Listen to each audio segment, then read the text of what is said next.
आज हम सुनेंगे भगवत गीता के अध्याय नंबर 3 का कर्मयोग भाग नंबर 38।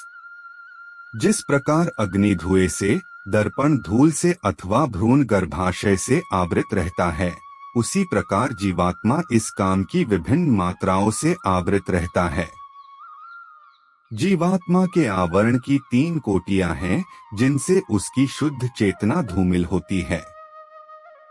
यह आवरण काम ही है जो विभिन्न स्वरूपों में होता है, यथा अग्नि में धुआं, दर्पण पर धूल तथा भ्रूण पर गर्भाशय।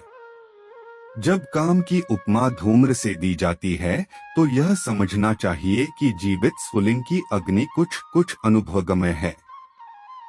दूसरे शब्दों में, जब जीवात्मा अपने कृष्ण भावनामृत को कुछ कुछ प्रकट करता है, तो उसकी उपमा धुएं से आवृत अग्नि से दी जाती है।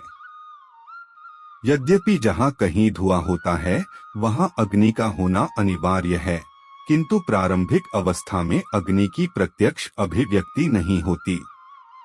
यह अवस्था कृष्ण भावनामृत के शुभारंभ जैसी है। दर्पण पर धूल का उदाहरण मन रूपी दर्पण को अनेकानेक आध्यात्मिक विधियों से स्वच्छ करने की प्रक्रिया के समान है। इसकी सर्वश्रेष्ठ विधि है भगवान के पवित्र नाम का संकीर्तन।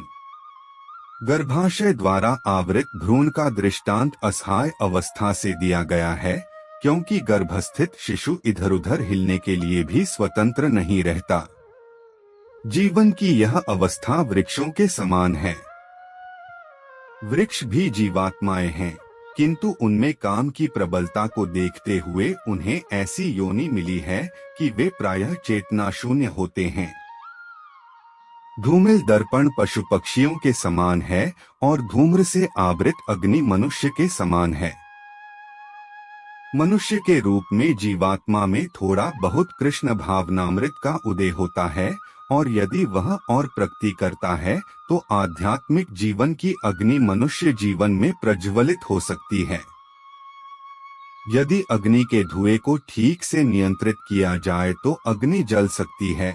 अतः यह मनुष्य जीवन जीवात्मा के लिए ऐसा सुअवसर है जिससे वह संसार के बंधन से छूट सकता है। मनुष्य जीवन में काम रूपी शत्रु को योग्य निर्देशन में कृष्ण भावनामृत के अनुशीलन द्वारा जीता जा सकता है। अगले भाग में हम सुनेंगे भगवत गीता के अध्याय नंबर 3 का कर्मयोग भाग नंबर 39।